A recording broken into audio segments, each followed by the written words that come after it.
नमस्कार दोस्तों, आप सभी का एक बार फिर से हार्दिक स्वागत है आपके अपने इस यूट्यूब चैनल पे। दोस्तों आज हम लोग सॉल्व करेंगे वो 10 क्वेश्चंस जो आज आप लोगों को मैं लाइव स्ट्रीमिंग के थ्रू बताने वाला था और आप सभी का लाइव स्ट्रीमिंग के थ्रू टेस्ट लेने वाला था।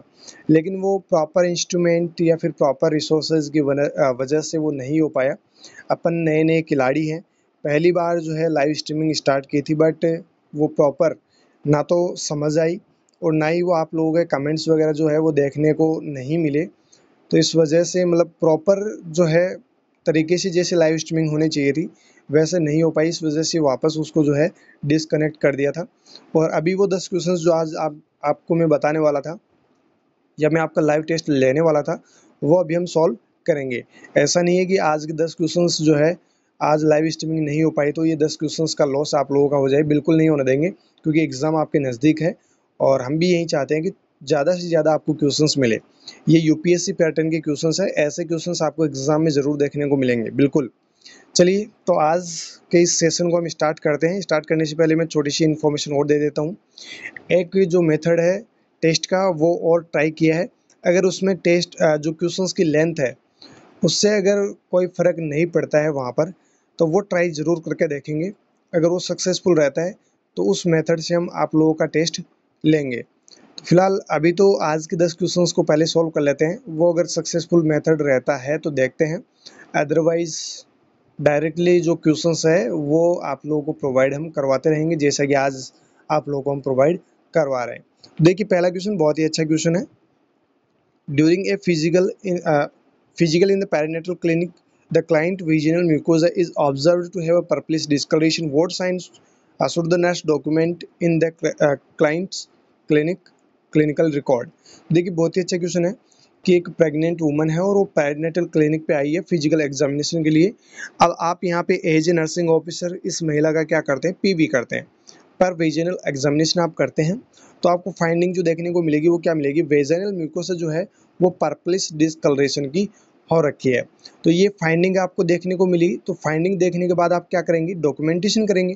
तो डॉक्यूमेंटेशन जब आप करेंगे तो आप वहाँ पे डॉक्यूमेंटेशन में क्या क्लिनिकल रिकॉर्ड इस महिला का लिखेंगे, या फिर क्या ये जो इंडिकेट कर रहा है जो आपने पीवी किया है और पर्पलिश डिस्कलरेशन वेजिनल म्यूकोसा आपको देखने को मिली है, तो ये किसको इंडिकेट कर रही है, ये आपको डॉक्यूमेंटेशन में प्रॉपर लिखना है, डॉक्यूमेंट करना है, रिकॉर्ड करना है।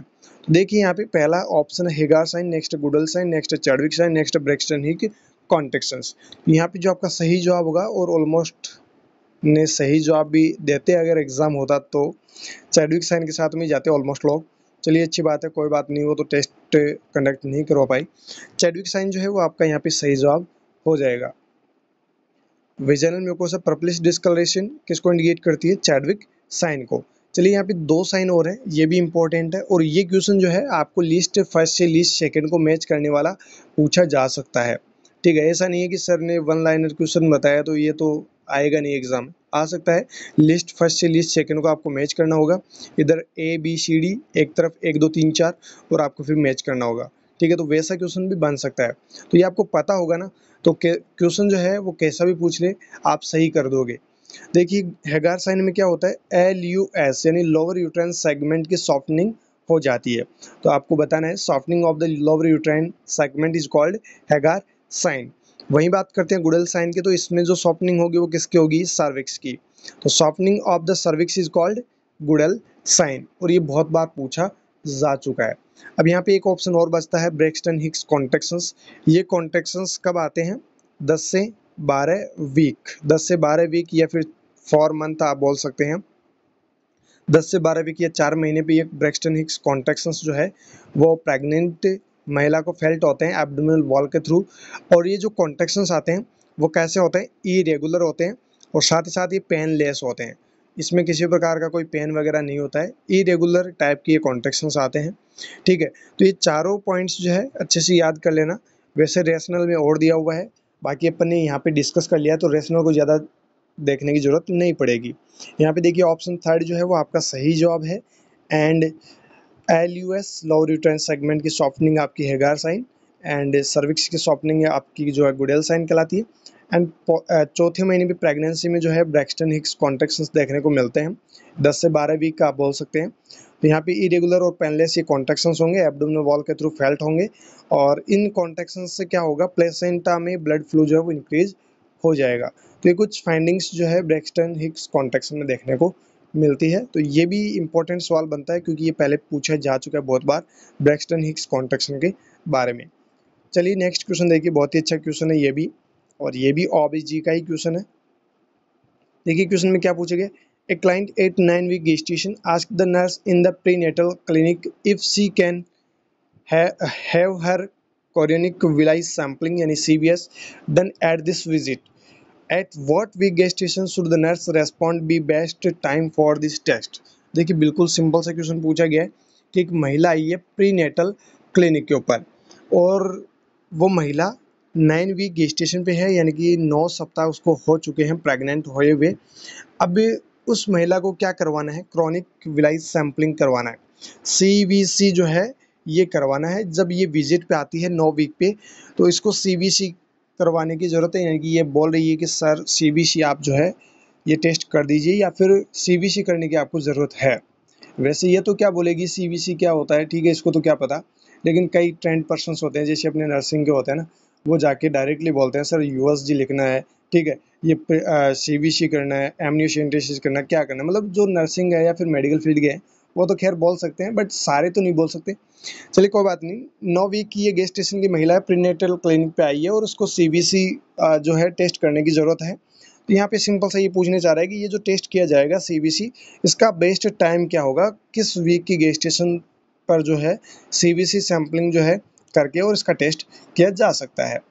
तो यहाँ पे देखिए पहला ऑप्शन है 8 week and less than 10 week, next है 10 week and less than 12 week, next है 12 week and less than 14 week, next है 14 week and less than 16 week. तो यहाँ पे जो आपका सही जवाब रहेगा वो रहेगा ऑप्शन सेकंड, 10 वीक के बाद और 12 वीक से पहले, और महिला आई है आपके पास में 9 वीक पे। तो इसका CVC अभी लेंगे या नहीं लेंगे, नहीं लेंगे।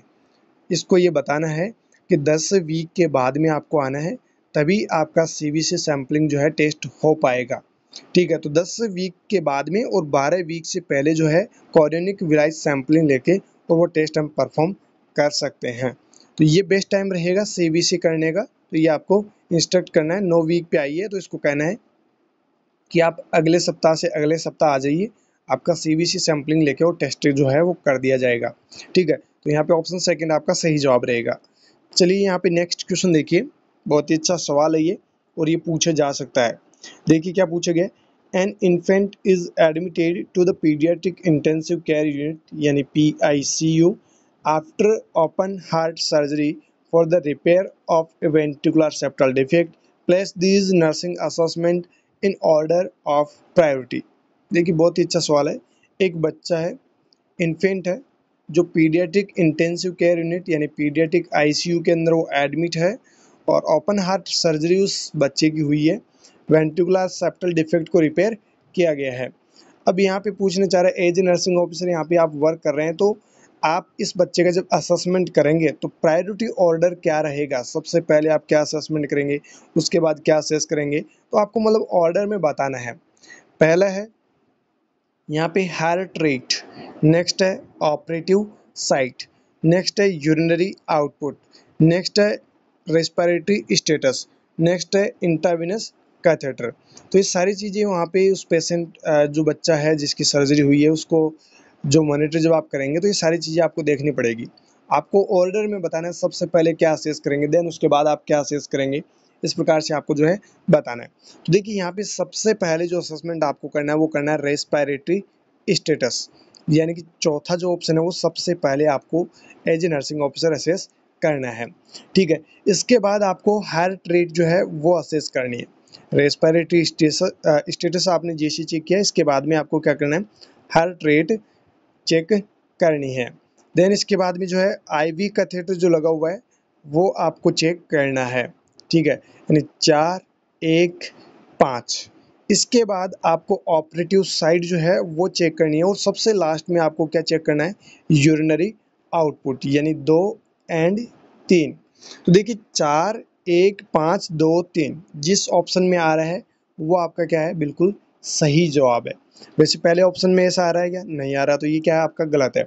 4 1 5 2 3, 4 1 5 2 3, देखिए यहाँ पे ऑप्शन डी में 4 1 5 2 3, तो यहाँ पे ऑप्शन डी जो है वो आपका बिल्कुल सही जवाब है। चलिए रेशनल में इसको थोड़ा सा और देख लेते हैं, इसके बारे में क्या क्या कब कब क्यों कर रहे हैं वो देखिए। A patient airway and adequate pulmonary ventilation are always the priorities. ये आप सभी को पता ही है कि मेंटेन द एयरवे, जब भी मतलब एयरवे की बात आती है या फिर रेस्पिरेशन की बात आती है तो सबसे पहली प्रायोरिटी यही है। अगर पेशेंट एयरवे प्रॉपर कर पा रहा है, यानी इनहेलेशन और एक्सपायरेशन, रेस्पिरेशन अगर प्रॉपर कर पा रहा है ना पेशेंट, यानी वो जिंदा है। जब उसका रेस्पिरेशन बंद हो गया ना तो वो सांस ले रहा है ना वो सांस बाहर निकाल पा रहा है, यानी पेशेंट खत्म होने की कंडीशन पे है। तो सबसे बड़ी प्रायोरिटी जो रहती है जब भी इमरजेंसी कोई केयर हो, इमरजेंसी कोई पेशेंट हो, तो उनमें सबसे पहले जो है एयरवे जो मेंटेन करने का काम होता है ना, वो सबसे पहला यानी कि प्रायोरिटी वाला काम होता है। तो यहाँ पे सबसे पहले तो जो है एडिक्वेसी पल्मोनरी वेंटिलेशन के लिए, यानी एडिक्वेट पल्मोनरी वेंटिलेशन के लिए पेशेंट का एयरवे जो है वो आपको सबसे पहले असेस करना होगा, ये आपकी प्रायोरिटी रहेगी। Inadequate oxygenation can lead to cerebral anoxia. अगर प्रॉपरली ऑक्सीजनेशन नहीं मिल पाएगा तो सेरेब्रल एनोरेक्सिया हो सकता है। And vital signs include heart rate called vital because they reflect the cardiopulmonary and haemodynamic status of a person. अब देखिए यहाँ पे वाइटल साइन में जो अपन सबसे पहले चेक करेंगे वो क्या करेंगे? Heart rate. हार्ट रेट क्यों करेंगे? यहाँ पे हार्ट ओपन हार्ट सर्जरी हो रखी है बच्चे की, तो देखिए कार्डियो पल्मोनरी रिफ्लेक्ट है या फिर हेमोडायनेमिक जो स्टेटस है पर्सन का, वो कौन बताएगा आपको? हार्ट रेट बताएगा। तो रेस्पिरेटरी स्टेटस जैसे ही चेक किया उसके बाद में आपको क्या चेक करना है? हार्ट रेट चेक करना है। Replenishment of body fluid is a significant intervention after surgery. अब देखिए सर्जरी हुई है, मतलब ब्लड लॉस बच्चे में हुआ है। ब्लड लॉस हुआ है तो उस बच्चे को क्या हो सकता है? हाइपोलिमिक शॉक हो सकता है। हाइपोलिमिक शॉक हो सकता है तो बच्चा जो है शॉक की कंडीशन डेवलप हो सकती है, यानी कि उसको शॉक से बचाना है तो आईवी फ्लूइड भी देना पड़ेगा। तो आपने क्या कर लिया? रेस्पिरेटरी स्टेटस चेक लिया, उसके बाद में आपने हार्ट रेट चेक कर ली। तो अब आपकी बारी आती है कि जो आईवी फ्लूइड बच्चे को दिया जा रहा है वो प्रॉपर जो है फ्लूइड एडमिनिस्टर हो पा रहा है या नहीं हो पा रहा है। तो ये इसके बाद में आपको प्रायोरिटी असेसमेंट जो है वो आपको करना है। ठीक है। The patency of the catheter must be maintain and the flow rate monitored to ensure that excessive amount is not instil and affect the delicate fluid balance in an infant. जो proper जो infusion pump है उससे proper amount में वो fluid जा रहा है नहीं जा रहा है, ये आपको मतलब जो आपको है ये असेसमेंट कर लेना है। अगर ज़्यादा फ्लूइड चला जाएगा, डॉक्टर ने आपको प्रेस्क्राइब कर रखा है उतना ही आपको देना है। अगर ज़्यादा फ्लूइड चला जाएगा तो मतलब फ्लूइड ओवरलोड वगैरह होने के रिस्क रहेंगे। पहले ही पेशेंट की जो है बच्चे की मतलब ऑलरेडी हार्ट की सर्जरी हो रखी है, क्यों उसको दिक्कत दे रहे हो? ठीक है। तो उसको दिक्कत से बचाने के लिए रेस्पिरेटरी असेसमेंट चेक करना है, उसके बाद हार्ट रेट चेक करना है, उसके बाद में आईवी रेट जो चल रही है वो आपको चेक करनी है। Next, the operative site should be monitored a sign of haemorrhage but after the vital sign. Operative site आपको चेक तो करनी है। क्यों चेक करनी है? वहाँ पे हेमरेज हो सकता है, मतलब अभी भी ऑपरेशन हुआ है, हो सकता है एक दिन पहले हुआ है या फिर एक 2-3 घंटे पहले हुआ है, हेमरेज तो हो सकता है। तो ये आपको मॉनिटर तो करना है, लेकिन कब? वाइटल साइन के बाद में। ठीक है। An increase in the heart and respiratory rate and decrease the blood pressure में इंडिकेट ब्लीडिंग। देखिए अगर हार्ट रेट या फिर रेस्पिरेटरी रेट जो है वो इंक्रीज हो रही है और ब्लड प्रेशर जो है वो डिक्रीज हो रहा है, मतलब वो इंडिकेट किसको कर रहे हैं? ब्लीडिंग को इंडिकेट कर रहे हैं। तो सबसे पहले आपको क्या करना है? चेक रेस्पिरेटरी रेट और हार्ट रेट। ठीक है। तो ये जो ऑपरेटिव साइट है वो आप बाद में चेक कर सकते हैं। ठीक है। Next, the urinary output sign be monitored hourly. वैसे भी आपको यूरिनरी आउटपुट जो है वो एक एक घंटे से आपको मॉनिटर करना है, तो सबसे लास्ट में आप इसको मॉनिटर कर सकते हैं। This come after airway breathing and circulation bleeding of sign and intervention that can influence that these vital sign are monitored. तो ये इस प्रकार से आपको इस ऑर्डर में जो है असेसमेंट आपको करना है। सबसे पहले एयरवे आपने असेसमेंट किया। ठीक है। एयरवे ब्रीदिंग सर्कुलेशन ये आपने चेक किया, साइन ऑफ ब्लीडिंग का आपने जो है चेक किया, एंड उसके बाद में आपने इंटरवेंशन किया, है ना। तो इस प्रकार से आपको जो है असेसमेंट प्रॉपर्ली करना है। सबसे पहले रेस्पिरेटरी रेट आपने चेक की, उसके बाद हार्ट रेट आपने चेक की, उसके बाद में आईवी फ्लूइड जो है प्रॉपर चल रहा है नहीं चल रहा है ये आपने चेक किया, उसके बाद ऑपरेटिव साइट को आपने चेक किया, उसके बाद में जो है लास्ट में आप यूरिनरी आउटपुट जो है वो आप चेक कर सकते हैं। तो ये वैसे आपको कहानी थोड़ी सी लंबी लग रही होगी, लेकिन बहुत कुछ आपको यहाँ पे सीखने को मिला है। ठीक है, नेक्स्ट क्वेश्चन देखिए, place each step of nursing process in the order that they should be used. ये बहुत ही अच्छा क्वेश्चन है, नर्सिंग प्रोसेस से ये क्वेश्चन बनाया गया है। नर्सिंग प्रोसेस आपने अच्छे से पढ़ी होगी, तो वही स्टेप्स यहाँ पे लिखी हुई है चारों ऑप्शंस में, उन्हीं स्टेप्स के बारे में लिखा हुआ है। अब आपको यहाँ पे बताना है ऑर्डर में। नर्सिंग प्रोसेस में जो 5 ऑर्डर आपने पढ़े हैं, सबसे पहले क्या होगा उसके बाद क्या होगा, नर्सिंग प्रोसेस में आपने ये अच्छे से पढ़ रखा है, वही चीज़ें यहाँ पे आपको पूछी गई है। लेकिन ये क्वेश्चन अगर आपको दिया जाए तो लगभग 20 to 30% लोग इसको सही करेंगे, ये बिल्कुल फैक्ट है। बाकी जो रिमेनिंग है वो गलत आंसर इसका देंगे, ये फैक्ट है, क्योंकि वो या तो क्वेश्चन को सही से पढ़ते नहीं, मतलब क्वेश्चन का उनको पता होता है, उनको नर्सिंग प्रोसेस भी अच्छे से आती है, ठीक है, फिर भी क्वेश्चन को गलत क्यों करते हैं, क्योंकि क्वेश्चन को सही से पढ़ नहीं पाते हैं, और ऑप्शंस कौन से किस प्रकार से ऑर्डर में वो मैच करने हैं वो सही से मैच नहीं कर पाते हैं, जिसकी वजह से उनका जो आंसर है वो गलत हो जाता है। तो जब भी ऐसे क्वेश्चंस आए उन क्वेश्चंस को आप अच्छे से पढ़ो, उसके बाद अपना जवाब दो। तो देखिए यहाँ पे पहला ऑप्शन है identify goal for care, next development a plan of care, next है state client nursing needs, next है obtain client nursing history, next है इम्प्लीमेंट नर्सिंग इंटरवेंशन। तो आपने नर्सिंग प्रोसेस के अंदर पढ़ रखा होगा कि सबसे पहले क्या करना है, मैं थोड़ा थोड़ा बताते चलता हूँ साथ ही साथ। असेसमेंट, सबसे पहले क्या आता है आपका असेसमेंट। असेसमेंट कौन सा यहाँ पे ऑप्शन जो है वो इंडिकेट कर रहा है असेसमेंट को, तो यहाँ पे देखिए आपका जो सही जवाब है वो आप इसको मिलान करते जाइएगा, मैं आपको वन बाय वन करके बताता हूँ। असेसमेंट सबसे पहले नर्सिंग प्रोसेस में करते हैं, यानी कि पेशेंट की हिस्ट्री अपन सबसे पहले लेते हैं। तो यहाँ पे सबसे पहले क्या आ जाएगा फोर्थ, ठीक है। देन इसके बाद अपन क्या करते हैं, डायग्नोसिस, नर्सिंग डायग्नोसिस बनाते हैं। तो यहाँ पे आपका थर्ड जो ऑप्शन है वो आ जाएगा इसके बाद में, स्टेट क्लाइंट नर्सिंग नीड्स, तो नर्सिंग डायग्नोसिस नर्सिंग नीड के अकॉर्डिंग बनेगा, ठीक है। देन इसके बाद क्या करेंगे अपन, गोल आइडेंटिफाई करेंगे। नर्सिंग डायग्नोसिस जैसे ही बनाया उसके बाद में क्या करेंगे अपन, गोल जो है वो बनाएंगे। गोल जो है आइडेंटिफाई करेंगे कि किस चीज़ की नीड है। अब जैसे गोल जो है आइडेंटिफाई किया उसके बाद में जो है प्लान ऑफ केयर जो है वो डेवलप करनी है, यानी कि प्लानिंग जो है वो आपको करनी है, ठीक है। तो प्लानिंग करने के बाद जैसे कि यहाँ पे ऑप्शन फर्स्ट है, सॉरी यहाँ पे फर्स्ट है, 4 नहीं है 1 है, इसके बाद जो है 2 आ जाएगा, यानी कि प्लान आपको करना है। उसके बाद जो है लास्ट में आप क्या करेंगे, इम्प्लीमेंट नर्सिंग इंटरवेंशन। जो आपने गोल सेटअप किया उसके बाद आपने प्लान जो बनाया है वो प्लान जो है आपको इम्प्लीमेंट करना होगा। इम्प्लीमेंट के बाद में एक आता है आपका इवेल्युएशन, वो 6 नंबर पे आएगा, लेकिन यहाँ पे वैसे 5 ऑप्शंस दे रखे हैं, तो यहाँ पे आपके 5 जो ऑप्शंस है, देखिए आपने क्या किया, असेसमेंट किया, उसके बाद में नर्सिंग डायग्नोसिस आपने बनाया। नर्सिंग डायग्नोसिस बनाने के बाद में आपने गोल जो है वो आइडेंटिफाई किया, उसके बाद में आपने प्लान बनाया, प्लान बनाने के बाद में आपने क्या किया, इम्प्लीमेंट कर दिया, ठीक है। इम्प्लीमेंट करने के बाद क्या करना होता है, इवेल्युएट करना होता है। भाई आपने जो केयर दी है, जो आपने गोल बना के मतलब पेशेंट के पहले हिस्ट्री ली, उसके बाद डायग्नोसिस बनाया, उसके बाद में गोल आपने सेट किया, उसकी प्लानिंग की और उसको इम्प्लीमेंट किया, और इस इम्प्लीमेंटेशन से क्या इवेल्युएशन निकल के आया, पेशेंट को इफेक्टिव केयर मिली या नहीं मिली, ये इवेल्युएशन आपको लास्ट में करना है। तो ये एक नर्सिंग प्रोसेस है जो one by one step by step आपको फॉलो करनी होती है। तो यहाँ पे जो ऑप्शन फर्स्ट है वो आपका सही जवाब है।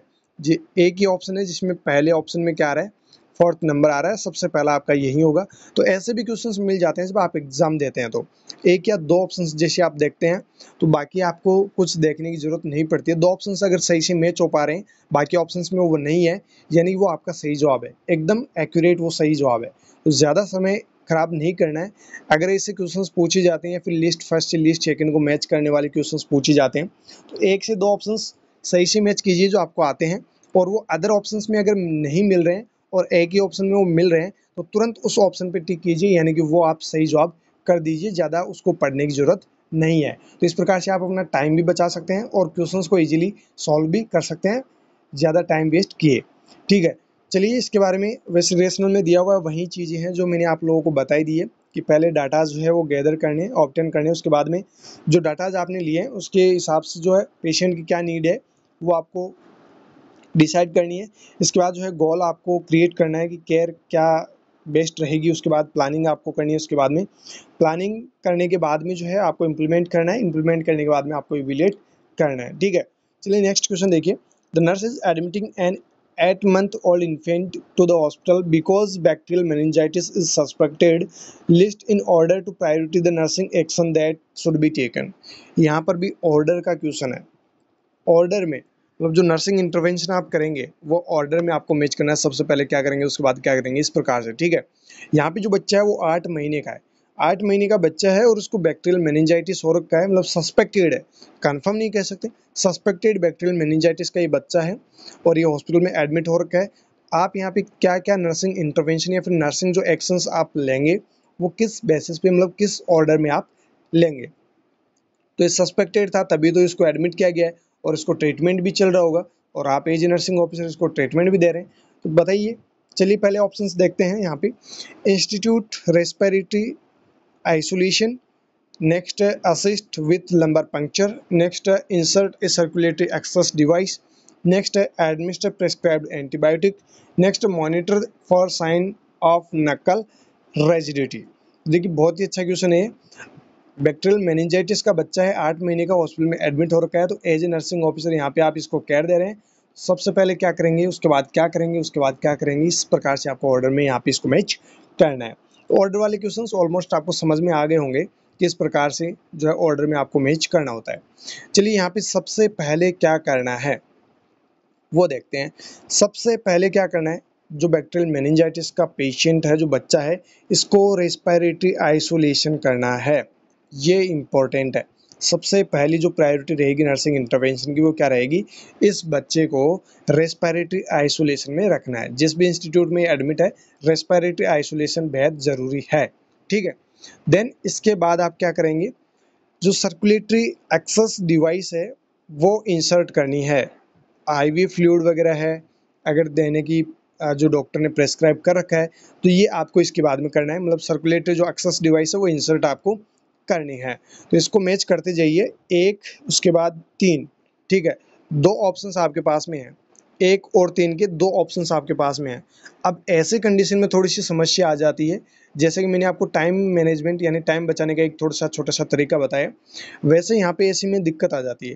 तो ऐसे में जब दिक्कत आती है तो एक ऑप्शन और देख लीजिए जो सही आपको लगता हो। अगर आप 100% श्योर हो तो ही ऐसे क्वेश्चंस को अटेंड करना, अदरवाइज नेगेटिव मार्किंग, समझ रहे हो ना, ये नेगेटिव मार्किंग है ना, ये बहुत ज़्यादा आपको यूँ समझ लीजिए कि जब रिजल्ट आता है ना बहुत ज़्यादा आपको स्ट्रेस या फिर टेंशन की कंडीशन में यही लेके जाती है। नेगेटिव मार्किंग सबसे ज़्यादा आपको ख़राब करती है, तो इसका विशेष तौर से ध्यान रखना है। अब देखिए इसके बाद में क्या करना है, इसके बाद में क्या करना है, आपने क्या किया, आइसोलेट कर दिया, इसके बाद में एक्सेस डिवाइस जो है सर्कुलेटरी वो आपने इंसर्ट कर दी। इसके बाद में क्या करना है, लंबर पंक्चर असिस्ट करना है।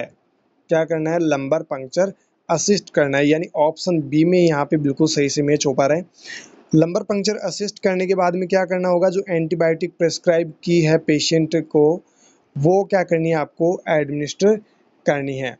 एडमिनिस्टर करने के बाद monitor of sign, monitor for sign of nuchal rigidity, सबसे लास्ट में नकल रेजिडिटी के साइन जो है वो आपको मॉनिटर करने हैं।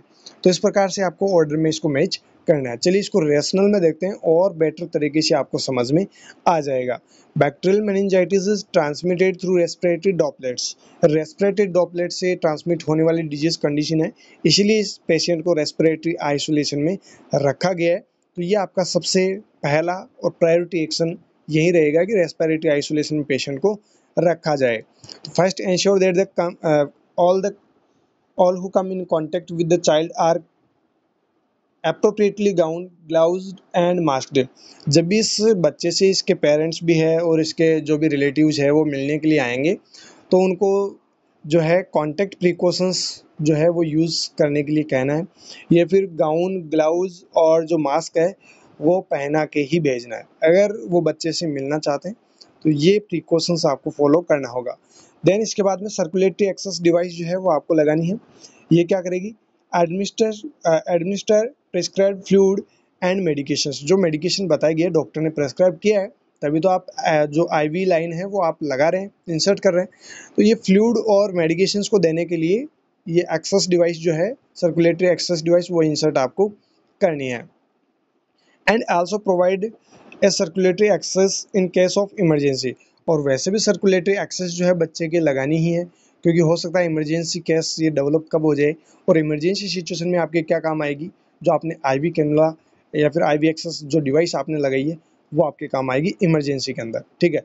तो इसी प्रकार से मतलब दोनों टाइप से आपको सर्कुलेटरी जो डिवाइस है वो आपको लगानी है।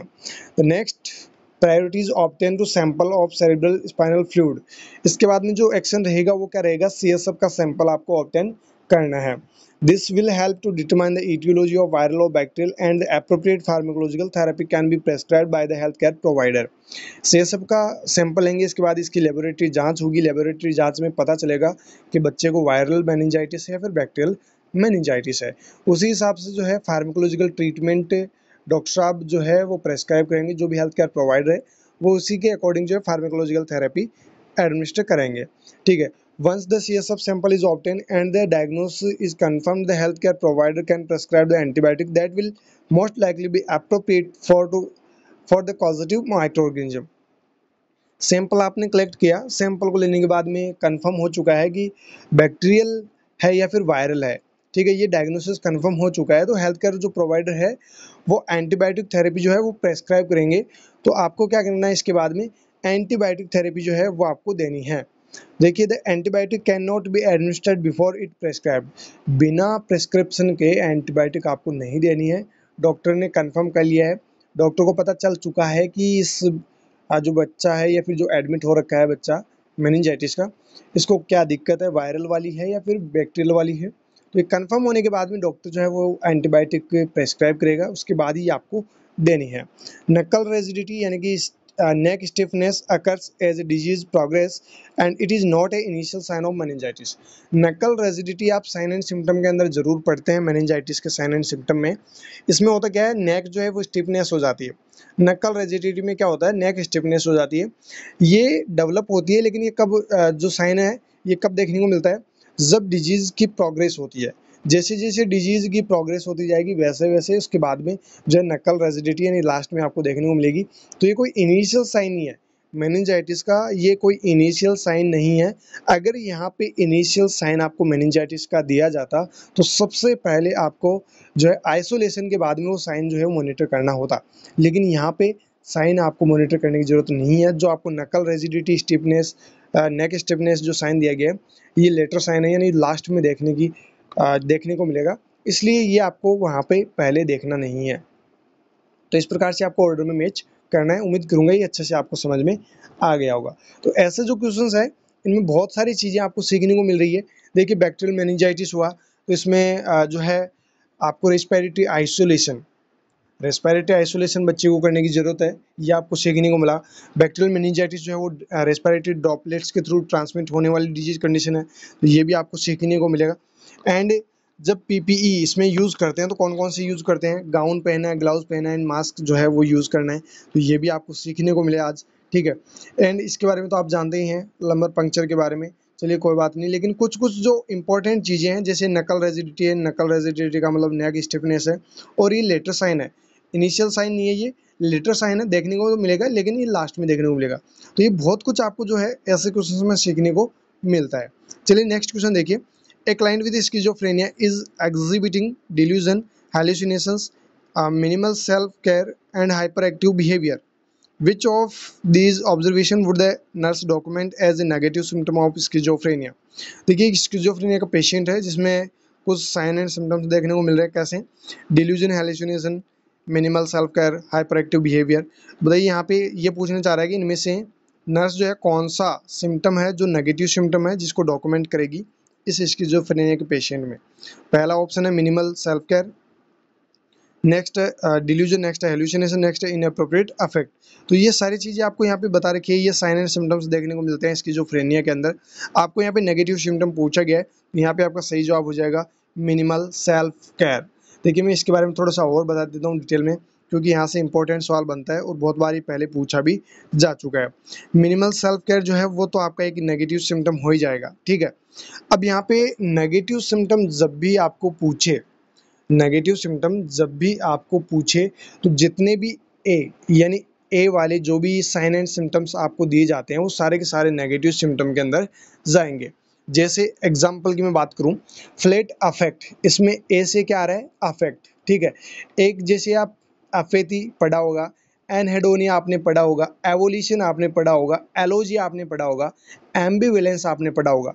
ये जितने भी ए वाले सिम्टम्स है, इसकी जो फ्रेनिया में जो देखने को मिलते हैं, ये सारे के सारे क्या है, नेगेटिव सिम्टम है।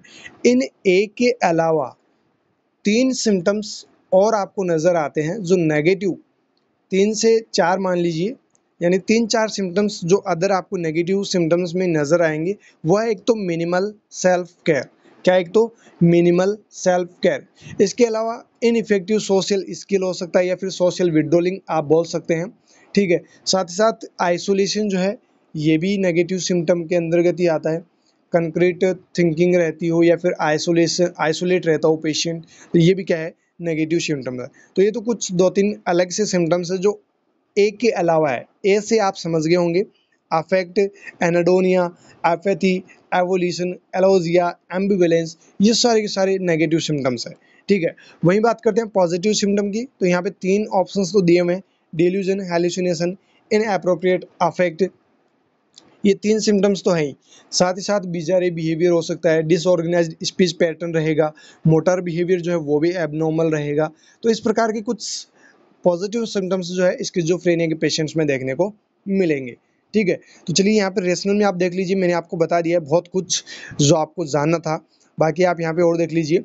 नेक्स्ट क्वेश्चन देखिए, women who become pregnant for a first time at later reproductive age 35 year of age और older are at risk for what complication.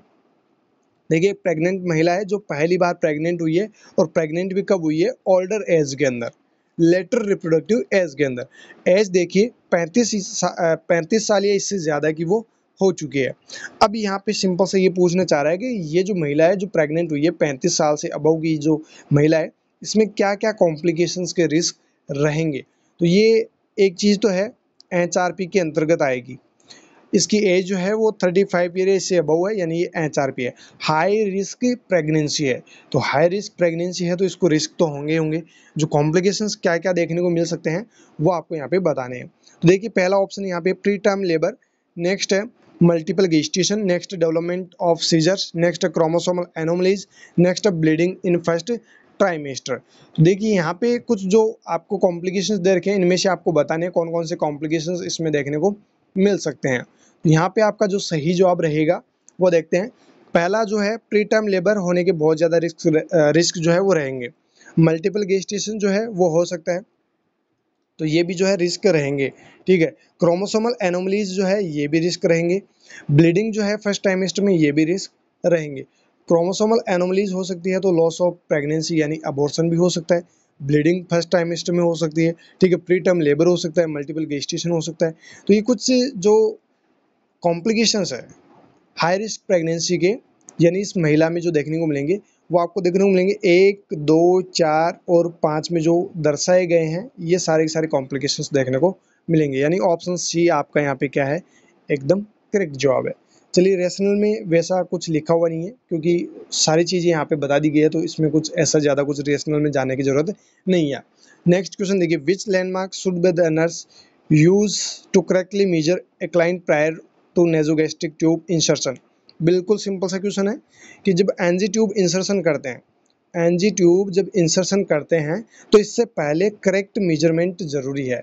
यानी कि आप उस एनजी ट्यूब का जो मेजरमेंट करते हैं उसी के बारे में पूछा गया। करेक्ट मेजरमेंट जो आप करते हैं तो वो बताइए कहाँ से कहाँ तक करते हैं, यानी कि किस किस लैंडमार्क पे आप ये मेजरमेंट करते हैं।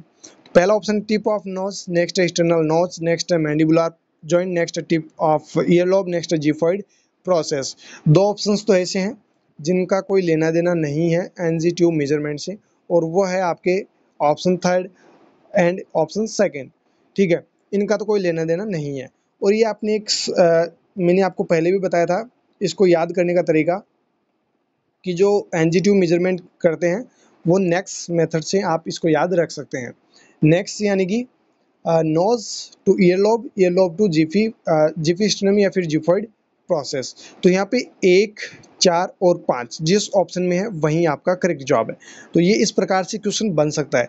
वैसे आपको पता है ये सिंपल सा क्वेश्चन यानी वन लाइनर क्वेश्चन भी बन सकता है, और ये इस प्रकार से यानी कि जो यूपीएससी पैटर्न का क्वेश्चन है इस प्रकार से भी क्वेश्चन बन सकता है। तो ये ऐसा नहीं है कि सिर्फ वन लाइनर क्वेश्चन ही बनते हैं, इनको अलग टाइप से अलग अलग मेथड से जो है क्वेश्चंस को बनाया जा सकता है। ठीक है, तो ये आपको ध्यान में रखना है। ऑर्डर वाले क्वेश्चन भी बन सकते हैं। सबसे पहले कहाँ से मेजरमेंट कर रहे हो, तो सबसे पहले टिप ऑफ नोज, उसके बाद में टिप ऑफ एयर लॉब, उसके बाद में जिफॉइड प्रोसेस। तो इस प्रकार से भी आपको पूछा जा सकता है। ठीक है, कि ऑर्डर में बताओ भाई कैसे कैसे आप जो है मेजरमेंट करेंगे। ठीक है, तो यहाँ पे आपका ऑप्शन डी जो है बिल्कुल सही जवाब होगा, और ये बिल्कुल ईजी सा क्वेश्चन है जो बहुत बार पूछा जा चुका है। रेशनल में आप पढ़ लीजिए, वही चीज़ें हैं जो आपको बता दी गई है कि टिप ऑफ नोज से आपको जो है ईयर लॉब तक जो है पहले आपको मेजरमेंट करना है, इसके बाद ईयर लॉब से जिफॉइड प्रोसेस तक जो है मेजरमेंट करना है। बाकी कुछ इंपॉर्टेंट जो भी और कुछ आपको लगे वो यहाँ से आप पढ़ लीजिए, ज़्यादा कुछ इसमें है नहीं। चलिए नेक्स्ट क्वेश्चन देखिए, सेकंड लास्ट क्वेश्चन आज के हमारी सेशन का। The client has a percutaneous jugular central venous line that is capped and used to intermittent infusion. After administering the medication, the best method to maintain patency is to do which of the following? देखिए central jugular central Venus catheter जो है वो लगा हुआ है। ठीक है, percutaneous jugular central Venus line जो है वो लगी हुई है, और इंटरमीडिएट इन्फ्यूजन जो है पेशेंट को किया जा रहा है। तो after administering medication, medication administer करने के बाद में इस सेंट्रल विनस लाइन की पेटेंसी को मेंटेन करने के लिए कौन सा मेथड जो है वो बेस्ट रहेगा। तो आप जब मेंटेन तो करनी होती पेटेंसी, तो इसके लिए कौन सा मेथड जो है वो ये जो है बेस्ट रहेगा, वही आपको यहाँ पे पूछा गया। चलिए रेशनल को पढ़ते हैं, इसमें आपको थोड़ा सा अच्छे से पता चलेगा। जब भी जुगुलार वेन या फिर परक्यूटेनियस जुगुलार सेंट्रल विनस लाइन लगी हुई है, तो उसकी पेटेंसी को मेंटेन करने के लिए क्या करेंगे आप एज ए नर्सिंग ऑफिसर। तो देखिए पहला ऑप्शन है flush the line first with 3 to 5 ml normal saline, then with 1 to 3 ml of heparinized normal saline. Next flush the line 3 to 5 ml NS. Next flush the line with 3 to 5 ml heparinized NS. Next flush the line first with 3 to 5 ml of heparin, then with 1 to 3 ml NS. तो यहाँ पे देखिए कहानी चारों option में same है। इसमें देखिए पहले NS से करेंगे, उसके बाद हिपेरिनाइज्ड NS से करेंगे। इसके अंदर पहले हिपेरिन से करेंगे, इसके बाद NS से करेंगे। इसके अंदर NS से ही करना है, इसमें सिर्फ हिपेरिनाइज्ड NS से करना है। तो यहाँ पे वॉल्यूम जो है वो थोड़ी सी डिफरेंट दे रखी है, बस और कुछ नहीं है। सेम इज इट इज, मतलब जो ऑप्शन है वो थोड़े थोड़े आपको सिमिलर लग रहे हैं। अब आप यहाँ पे ऐसे क्वेश्चंस जब पूछी जाते हैं, ऐसे ऑप्शंस जब मिलते हैं, तो आप कंफ्यूज हो जाते हैं कि किस ऑप्शन पे मैं चूज करूँ। अब कुछ लोग जो है NS के साथ में जाएंगे, कुछ लोग हिपेरिनाइज्ड NS के साथ में जाएंगे, तो आपका आंसर जो है वो गलत हो जाएगा। तो देखिए यहाँ पे जो पेटेंसी आपको जो मेंटेन करनी है वो कैसे करनी है। सबसे पहले जो NS है वो 3 to 5 ml फ्लश करके पेटेंसी को मेंटेन करना है। साथ ही साथ जैसे ही NS से फ्लश कर दो, इसके बाद जो है 1 to 3 ml जो हिपेरिनाइज्ड NS आपने प्रिपेयर किया है, ये आपको फ्लश करके और पेटेंसी जो है वो IV लाइन की वो आपको मेंटेन करनी है। यानी ऑप्शन फर्स्ट जो है वो आपका बिल्कुल करेक्ट जवाब है। चलिए यहाँ पे इसको रेशनल में थोड़ा सा और देख लेते हैं। रेशनल में वही चीज़ें हैं जो मैंने आपको बताई है कि central venous access device that are not gross on catheter are flushed as per agency protocol with heparinized normal saline 100 or 10 unit per 1 ml of NS. When medication are administered, the access device is flushed first the NS, then with heparinized NS. Heparin is incompatible with many medications. For this reason, normal saline is used prior to administration of heparinised सेलाइन that maintain patency of catheter. तो यानी यहाँ पे इसको पढ़ने के बाद आप लगभग समझ गए होंगे कहानी को कि NS पहले क्यों दे रहे हैं।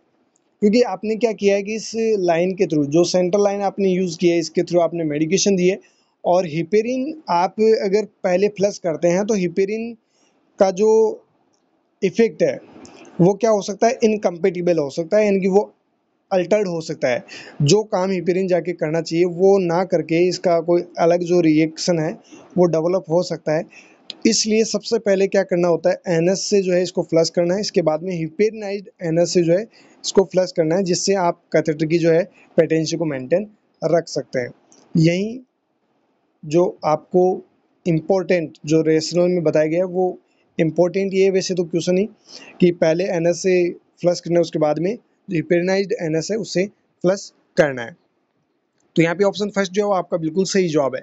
नेक्स्ट एंड लास्ट क्वेश्चन, वैसे वीडियो आज काफ़ी लेंथी हो चुकी है, वैसे क्वेश्चंस की लेंथ भी ज़्यादा है, इसी वजह से वीडियो की लेंथ भी ज़्यादा हुई है। The nurse determined that a client receiving a unit of packed RBC is experiencing a transfusion reaction after stopping the blood transfusion. What action should the nurse promptly take next?